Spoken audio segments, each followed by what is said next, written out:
Assalamu alaikum. Dear students, I am Muhammad Usman. Today our topic is types of matrices. आज हमारा ये second lecture है matrices से related. हमारे पास पहली टाइप है रो मैट्रिक्स। रो मैट्रिक्स क्या होता है? ऐसा मैट्रिक्स जिसमें सिर्फ और सिर्फ एक कितार होगी, उसको हम कहते हैं कि ये रो मैट्रिक्स है। तो यहाँ पे हमारे पास रो मैट्रिक्स में हम इसको डिफ़ाइन कैसे करेंगे? A matrix is called row matrix if it has only one row.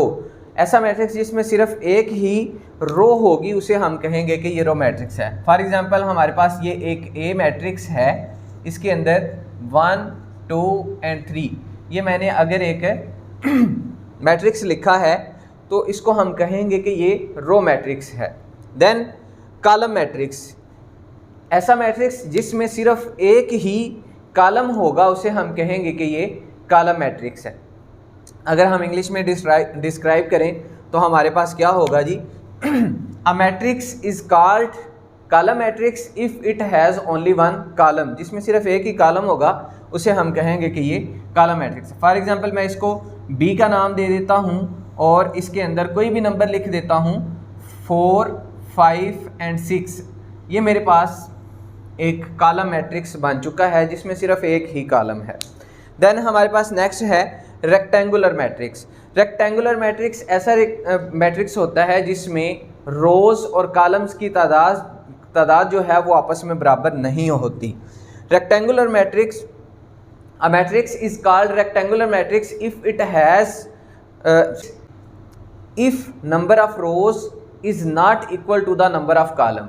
ऐसा मैट्रिक्स जिसमें नंबर ऑफ रोज और नंबर ऑफ कॉलम्स की तादाद आपस में बराबर नहीं होगी, वो रेक्टेंगुलर मैट्रिक्स कहलाएगा। हम इन दोनों को भी अगर देखें तो इन दोनों की तादाद भी रोज़ और कॉलम्स की तादाद बराबर नहीं है।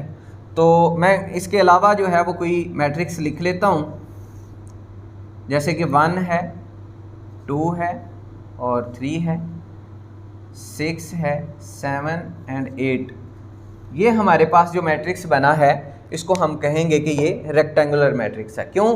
क्योंकि इसमें रोज़ की तादाद जो है वो 2 है और कॉलम्स की तादाद जो है वो हमारे पास है 3 है। तो number of rows is not equal to the number of column है, तो इस वजह से हम इसे कहेंगे कि ये रेक्टेंगुलर मैट्रिक्स है। देन हमारे पास स्क्वायर मैट्रिक्स है।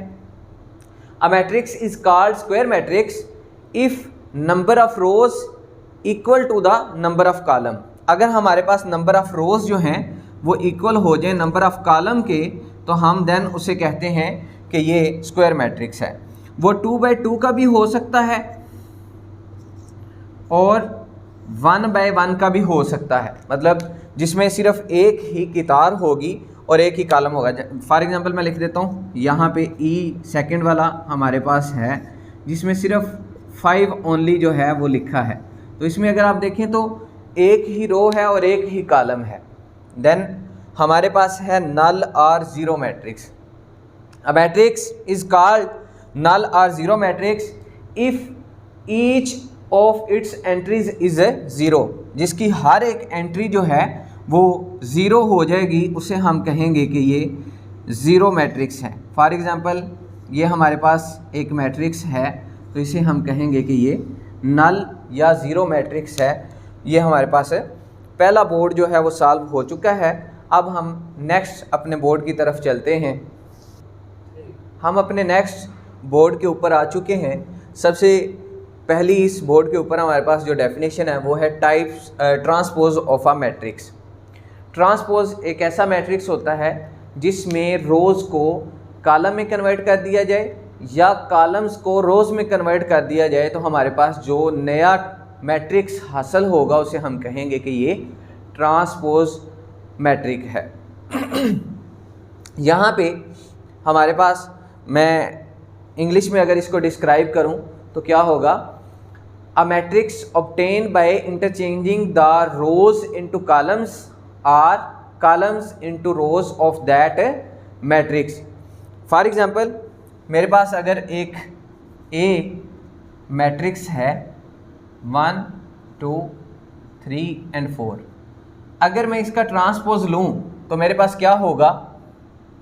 ट्रांसपोज क्या होगा मेरे पास, A इज इक्वल टू ए का ट्रांसपोज इनटू, यहाँ पे जो साइंस है, जो रो है उसको, पहली रो को मैंने पहला कॉलम बना दिया है, या जो दूसरी रो है उसको मैंने दूसरा कॉलम बना दिया है। तो ये मेरे पास जो नया मैट्रिक्स आया है इसे हम कहते हैं कि ये ट्रांसपोज है पहले मैट्रिक्स का।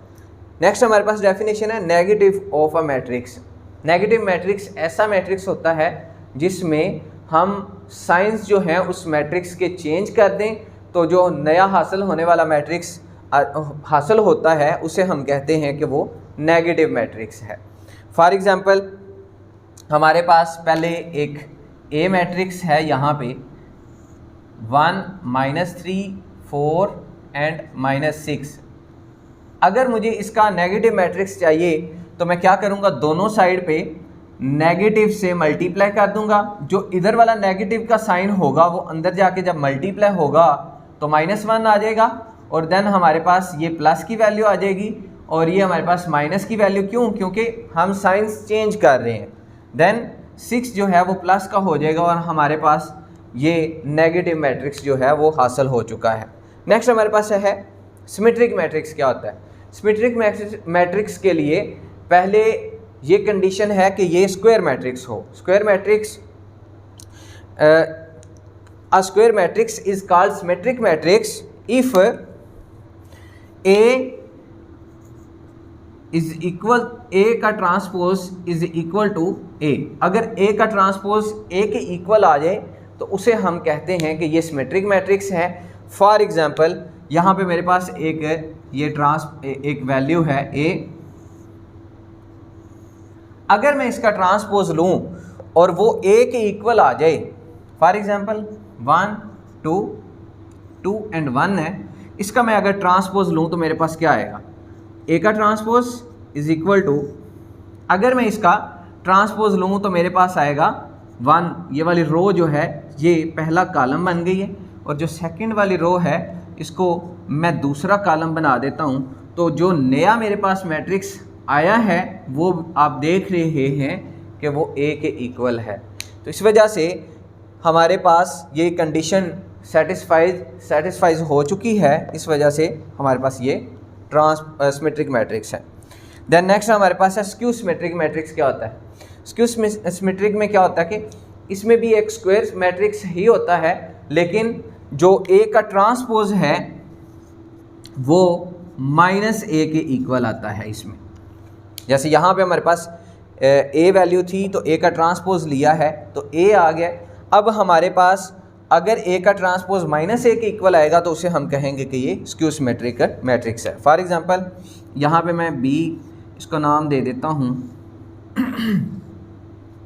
0 2 -2 एंड 0।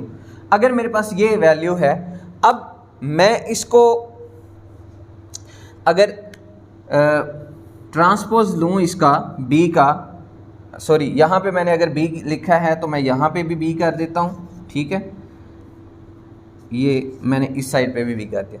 अब देखिए अगर मैं इसका ट्रांसपोज लूँ तो मेरे पास क्या आएगा, मेरे पास इसका ट्रांसपोज आएगा 0 2 -2 एंड 0। देखें ये मेरे पास क्या आया, b का ट्रांसपोज आया, ये साइड आ गई, मुझे ये वाली साइड चाहिए। अब देखें अगर मैं इस मैट्रिक्स में से इस मैट्रिक्स को माइनस से मल्टीप्लाई कर दूं तो मेरे पास क्या आएगा, मैंने इधर माइनस से मल्टीप्लाई किया तो -b, जब इधर माइनस से मल्टीप्लाई करूंगा तो अंदर वाली जितनी भी एंट्रीज हैं उनके साइंस जो हैं वो चेंज हो जाएंगे। ये देखें चेंज हो चुके हैं, लेकिन जो 0 होती है उसके साथ ना तो हम नेगेटिव लिखते हैं ना ही पॉजिटिव लिखते हैं। तो यहाँ पे हमारे पास b का ट्रांसपोज जो है वो -b के इक्वल आ चुका है, तो इसे हम कहेंगे कि ये स्क्यू सिमेट्रिक है। आइए हम नेक्स्ट अपने बोर्ड पे चलते हैं।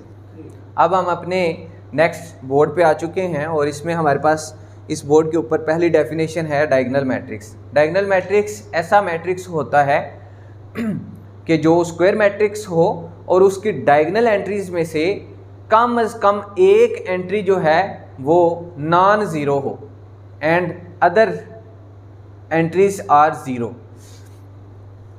A square matrix is called diagonal matrix if its diagonal entries is not 0 and non-diagonal entries are 0.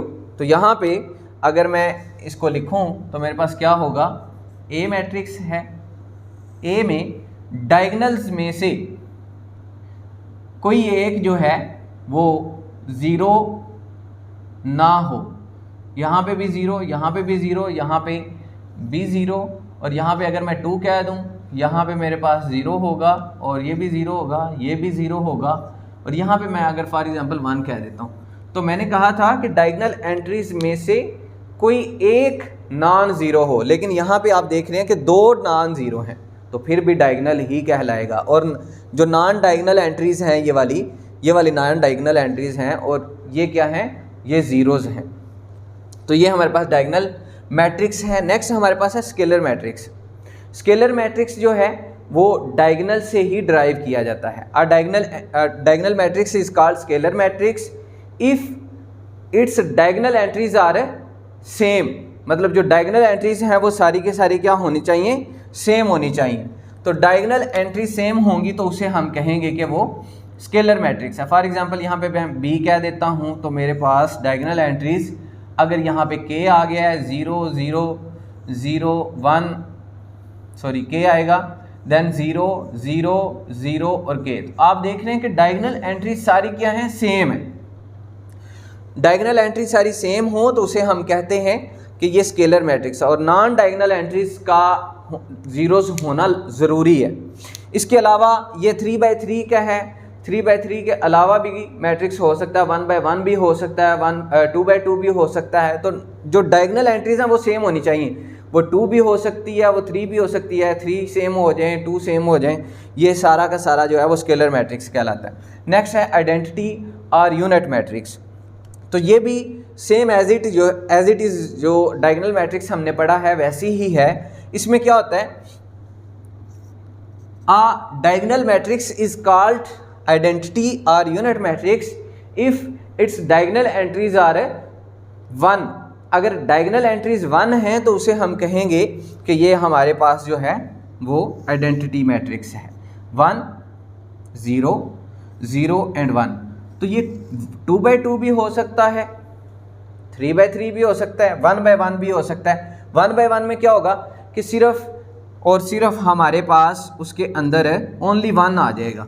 तो ये हमारे पास क्या है जी, ये हमारे पास आइडेंटिटी मैट्रिक्स है। इसी तरीके से स्केलर मैट्रिक्स में जो है वो सिर्फ अगर 5 लिखा आ जाए, 2 लिखा आ जाए, ठीक है, तो वो सारे के सारे जो मैट्रिक्स होंगे वो हमारे पास क्या कहलाएंगे, स्केलर मैट्रिक्स कहलाएंगे। आज का हमारा टॉपिक जो है वो ख़त्म हो चुका है। थैंक यू, अल्लाह हाफिज़।